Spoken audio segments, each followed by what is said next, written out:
मोदी के साथ देश के जंजीज, राहुल गांधी को लगा बड़ा झटका। डीयू के बाद हैदराबाद यूनिवर्सिटी में एबीवीपी की शानदार जीत, सभी पदों पर मिली क्लीन स्वीप।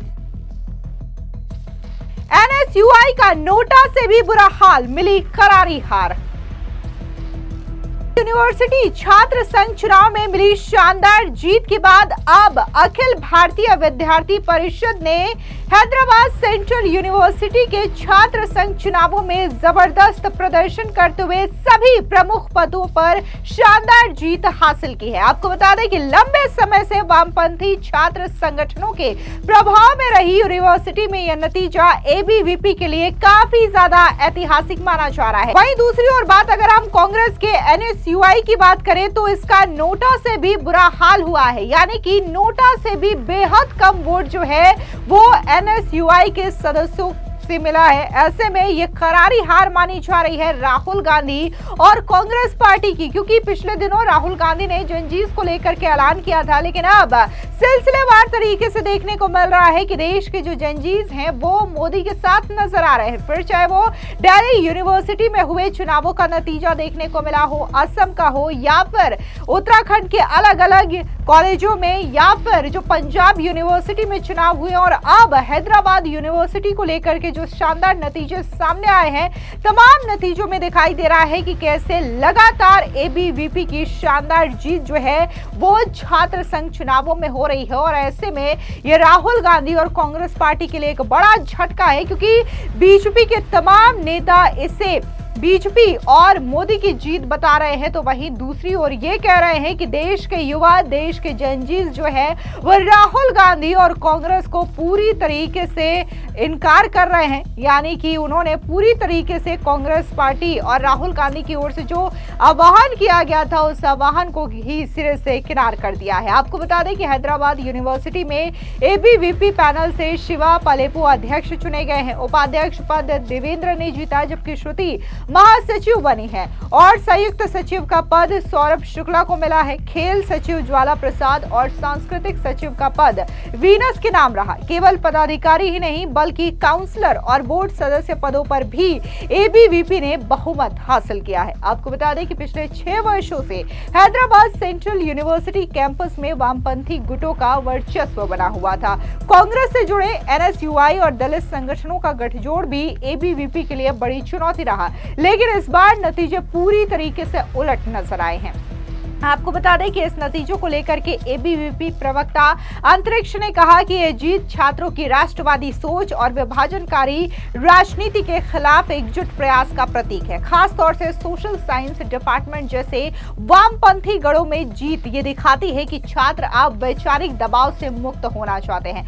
सबसे ज्यादा चौंकाने वाली बात यह रही कि कांग्रेस से जुड़ा एनएसयूआई इस बार नोटा से भी कम वोट ला सका। ये तब हुआ जब राज्य में कांग्रेस की ही सरकार है। हालांकि एनएसयूआई का हैदराबाद यूनिवर्सिटी में कभी भी बड़ा आधार नहीं रहा, लेकिन वामपंथी संगठनों के साथ मिलकर के वो हमेशा चुनावी समीकरण का हिस्सा रहा है। लेकिन इसके बावजूद ये काफी ज्यादा हैरान करने वाली बात है कि जिस प्रदेश में सरकार है कांग्रेस की, वहीं पर ही एनएसयूआई का इतना ज्यादा बुरा हाल रहा कि नोटा से भी बेहद कम वोट उन्हें मिले हैं। अब जिस तरीके से लगातार हो रहे छात्र संघ चुनावों में एबीवीपी को जीत मिल रही है, इसको लेकर के क्या कुछ बीजेपी के राष्ट्रीय महासचिव तरुण चुग ने कहा, सुनिए उनका ये बयान। पहले पंजाब, फिर दिल्ली और अब दक्षिण में हैदराबाद विजय है। ये भारत की संस्कृति, भारत की सभ्यता, भारत को अपनी मातृभूमि, अपनी कर्म भूमि मानने वाले लोगों की जो जीत हो रही है, ये प्रधानमंत्री मोदी जी के संकल्प को, ज़ेन जी का आशीर्वाद है। भारत की जेन जी किसी विदेशी आका के टूल किट पर नाचने वाली पीढ़ी नहीं है, बल्कि आत्मनिर्भर और सशक्त भारत का निर्माण करने वाली जिम्मेदार, समझदार, मेहनत कश पीढ़ी है, जो प्रधानमंत्री मोदी जी के विकसित भारत के संकल्प अपनी मेहनत की प्रकाष्ठा से पूरे विश्व में चमक व दमक बढ़ाने के लिए काम करने वाली पीढ़ी है और निश्चित रूप से विकसित भारत का संकल्प पूरा होगा और ये जेन जी इसका इंजन बन के काम करेगा।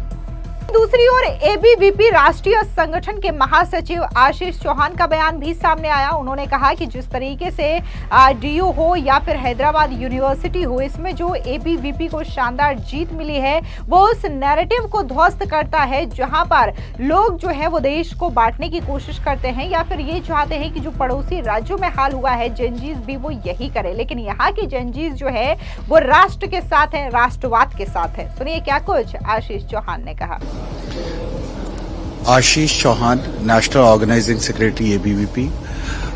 In reference to the Delhi University Students' Union elections, there was this whole conversation which was about how Gen Z would actually stand and where they actually present their views for.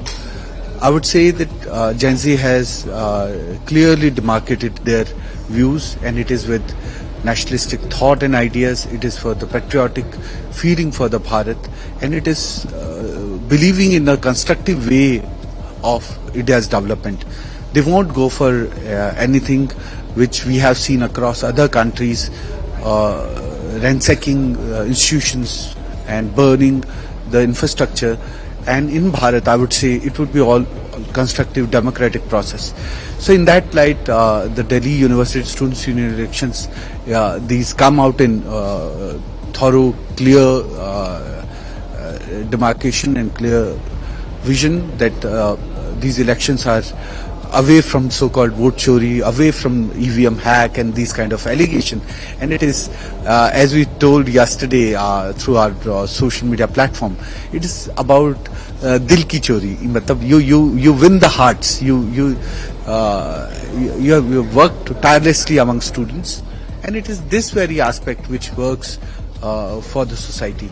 In the larger context, yes, the national leadership, whether it is Prime Minister Modi or the overall idea of Sangha for that matter, believes in total devotion for the nation, devoting each and every hour, moment of their life for the nation, and that's why people of Bharat have supported it, stood for it, and this is how it differs from the perspective of Mr. Gandhi. I can say very well on that point. आपको बता दें कि पिछले दिनों राहुल गांधी ने एक post किया था जहां पर उन्होंने ये आह्वान किया था कि देश के लोकतंत्र को बचाने के लिए देश का युवा, देश के जनजीज जो हैं वो हमारे साथ इस लड़ाई में शामिल हो। लेकिन जिस तरीके से राहुल गांधी की ओर से ये पोस्ट किया गया था नेपाल की हालिया स्थिति को लेकर के जाहिर करता है कि आखिर राहुल गांधी की सोच क्या है। और इसी वजह से बीजेपी के तमाम प्रवक्ता, फिर चाहे वो अमित मालवीय हो, शहजाद पूनावाला हो या फिर जितने भी बीजेपी के नेता हैं, वो इस पोस्ट को लेकर के इसलिए शेयर कर रहे हैं और ये बताने की कोशिश कर रहे हैं हैदराबाद और डीयू के रिजल्ट को लेकर के कि देश का जो जेनजी है वो राष्ट्रवाद के साथ खड़ा है, मोदी सरकार के साथ खड़ा है और वो जो देश को विभाजन करने वाला नैरेटिव है इसके पूरी तरीके से खिलाफ है और वो राहुल गांधी की ओर से सेट किए गए नैरेटिव के झांसे में नहीं आने वाले। फिलहाल इस पूरी खबर पर आपकी क्या राय है, कमेंट सेक्शन में जरूर बताएं। धन्यवाद।